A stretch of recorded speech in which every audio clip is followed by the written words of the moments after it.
Gulat na gulat ang lalaki habang nangingisda sa ilalim ng dagat. Isang napakamahal at pambihirang nilalang. Nagtatago lang pala ito sa siwang ng mga bato. Kahit baliw na umatake ang higanteng peteng. At hamampas ang buntot ng dambuhalang sawa. Hindi pa rin nila ito maabot. Habang takot na takot ang lalaki. Isang dambuhalang pugita ang biglang sumulpot. Pilit siyang pinrotektahan ng peteng at sawa.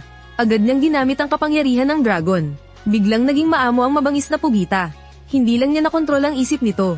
Nakuha rin niya ang kakayahang mabanat. Pag-abot niya ng kanyang kamay. Haba ng daang metro na parang kay Luffy. At ang pambihirang nilalang sa bato. Ay madali niyang nakuha ng walang gallows. Kung umabot ka sa parting ito.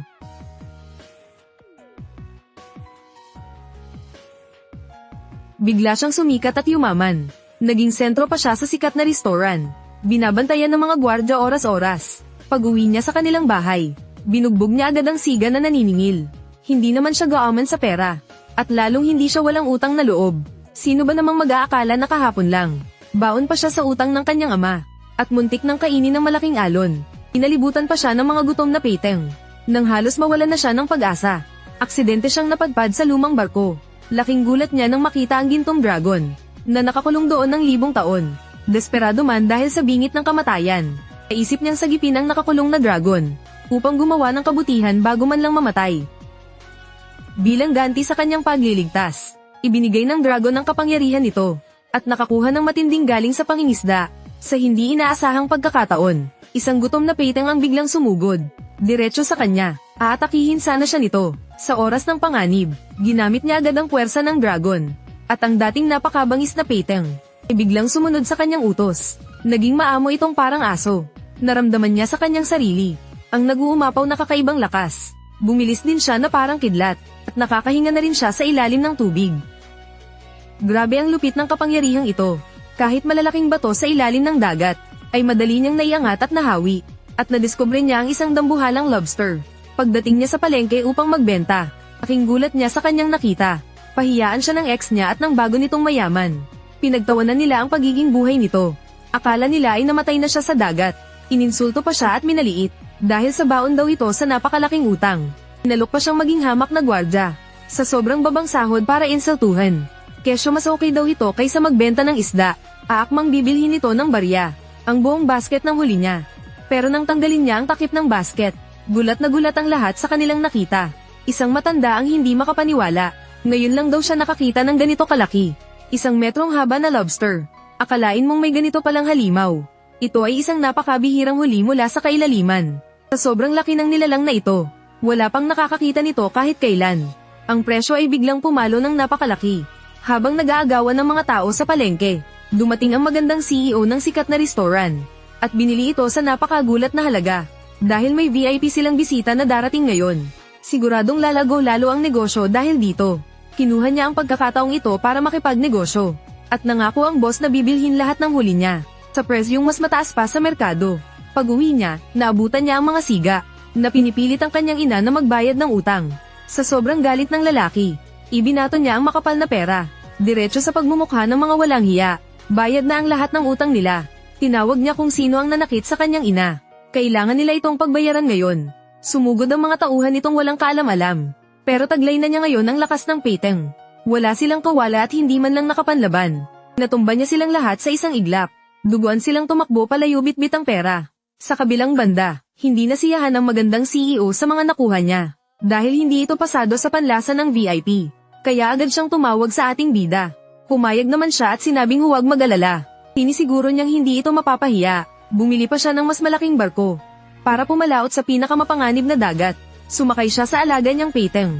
Sinalubong agad sila ng isang dambuhalang aipo-aipo. Binasag niya ang alon papasok sa mata ng bagyo. Dito nakatago ang kayamanan ng dagat. Walang kahirap-hirap. Nakuha niya ang mga ito gamit ang lakas ng peteng. Kahit napakarami ng kanyang mga nakuha, wala pa rin dito ang hinahanap niyang kalidad. Kaya sumisid siyang muli sa kailaliman. Nagulantang siya sa isang napakalaking sawa. Bago pa man siya makakilos ng maayos, inuluputan na siya nito hanggang sa masakal. Pero minaliit nito ang taglay niyang lakas. Targetan ang kahinaan ng kalaban. Isang matinding suntok ang pinakawalan niya. Nang makawala siya sa pulupat, muli niyang binuhay ang sumpa ng dragon. Ginamit ang kanyang matalas na paningin. At tumano sa malayo, sa ilalim ng malalayong coral. May nakatagong isang kayamanang hindi ka panipaniwala. Kasing bilis ng kidlat siyang lumangoy. at agad nakarating sa harap nito. Isang suntok lang, basag agad ang mga bato. At tama nga siya, isang kulay rosas na isda, na may 8 metrong haba at kumikinang. Ang pinakahari ng mga isda, agad niya itong hinuli sa kanyang lambat. Pagka-uwi niya sa kanilang bahay, nanghina ang isda dahil malayo na sa dagat. Hinawakan niya ang gripo ng tubig, at biglang naging malinis at perpekto ang tubig. Tila naging purong tubig dagat na buhay.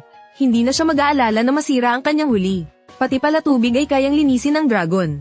Kaya palaging sariwa ang kanyang mga isda. Agad niyang tinawagan ng magandang CEO. Pagkakita sa mga nakuha ng lalaki, halos malaglag ang panga nito sa dami. Lahat ay purong sadyang pinakamataas na kalidad. Binayaran niya agad ng dambuhalang halaga. Binili niya itong lahat ng walang tanong. Ngunit nang tatalikod na sana ang CEO, inilabas niya ang pambihirang hari ng isda. Gulat na gulat ito at hindi makapagsalita. Alam niyang kikita ito ng milyon-milyon. Kaya kailangan itong isali sa isang auction. Inimbitahan niya ang bida sa isang eksklusibong bidding. Pero pagdating niya sa mamahaling hotel, hinarang siya ng mga mayabang na gwardya. Nakala nilang isa lang siyang maruming pulubi. Dahil sa amoy isdang suot nito, pinapalayas siya sa labas ng hotel. Mabuti na lang at dumating ang magandang CEO. Agad sinisante ang hambog na bantay. At pinaupo ang ating bida sa VIP seat. Nagsimula na ang magarbong salo-salo. Lahat ng mga pinakamayayamang tao ay namangha sa sarap ng inihandang pagkain. Nabusog sila sa napakasariwang isda. Nang magumpisa na ang bentahan, ang mga pangkaraniwang huli lang niya ay itinuring na pinakamamahaling putahe. Nabenta ito ng napakalaki at mabilis. Maging ang nakuha niyang geoduck, na binili ng isang sikat na doktor, ay umabot sa halagang higit 100,000. Napanganga ang lahat ng bisita. Dahil sa lupit ng kakayahan ng ating bida, nagunahan silang makipag-partner sa kanya. Pero mananatili siyang tapat sa magandang CEO. At nang akala nilang tapos na ang lahat, nilabas ng CEO ang nag-iisang alas. Ang pambihirang hari ng mga isda. Kahit ang pinakamatandang mangingisda, ay hindi pa nakakita ng ganitong nilalang. Walang nakakurap sa ganda ng isdang ito. Sa itong alamat, matagal na itong balita sa kabilang bansa. Ni walang larawan na nagpapatunay kung totoo. Napakaganda ng pagkarosas nito, at kumikinang pa ang mga kaliskis. Kumikislap na parang brilyante sa liwanag. Ito talaga ang nag-iisang hari ng karagatan. Nagalok ang hari ng pangingisda ng malaking pera, para bilhin ito kagad. Pero laking gulat ng lahat, nang tasa nito ng matandang doktor. Sa halagang higit kalahating milyon. Sa oras na ito, nababaliw na ang lahat sa pag-aagawan. Isang misteryosong tao ang lumapit, at inabot ang isang itim na VIP card. May nakasulat pa ditong letrang hari.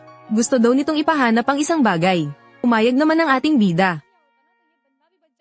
Ang maalamat na halamang yelo ng dragon. Matinding kaba at gulat ang naramdaman ng lahat. Dahil ang card na ito ay kaya raw bumili ng bansa. At nakataya ang napakalaking yaman sa misyong ito.